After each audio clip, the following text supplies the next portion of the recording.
একজন হত্যা মামলার আসামি খেলা চালিয়ে যেতে পারেন কিনা তা নিয়ে কৌতূহলী জিজ্ঞাসার ঝড়ই যেন বয়ে যাচ্ছে বাংলাদেশ ক্রিকেটে। পাকিস্তানের বিপক্ষে সাকিব আল হাসানের খেলা নিয়ে আজ নীরবতা ভেঙেছে বাংলাদেশ ক্রিকেট বোর্ড।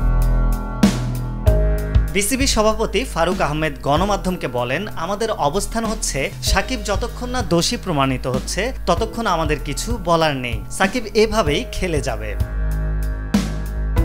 সাকিবকে নিয়ে এই দোলাচল তৈরি হয় বৈষম্য বিরোধী ছাত্র আন্দোলনের সময় পোশাক শ্রমিক রুবেল হত্যার নির্দেশদাতা হিসেবে তাকে অভিযুক্ত করে মামলা করা হলে সুপ্রিম কোর্টের আইনজীবী ব্যারিস্টার সজীব মাহমুদ আলম বিসিবিতে একটি লিগ্যাল নোটিশ পাঠান। সেই আইনজীবী জানান, সাকিবের বিরুদ্ধে যেহেতু ক্রিমিনাল মামলা রেকর্ড হয়েছে তাই তিনি আইসিসির আইন অনুযায়ী জাতীয় ক্রিকেট দলে থাকতে পারবেন না। তাকে ক্রিকেট দল থেকে অবিলম্বে অপসারণ করা প্রয়োজন।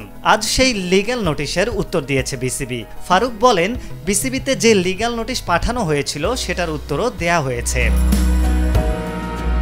এদিকে গত ২৬ আগস্ট আইসিসি তাদের এক বিবৃতিতে সাকিব আল হাসানকে কোড অফ কন্ডাক্ট ভঙ্গের দায়ে ম্যাচ ফির 10% জরিমানা করেছে। মূলত প্রথম টেস্টের পঞ্চম দিনে বোলিংয়ের সময় পাকিস্তানি ব্যাটার মোহাম্মদ রিজওয়ানের দিকে বল ছুঁড়ে মারেন সাকিব আল হাসান, যা দেখে বেশ অবাক হন ফিল্ড আম্পায়ার রিচার্ড ক্যাটেলবারো। পরবর্তীতে বিষয়টি তিনি ম্যাচ রেফারিকে জানান।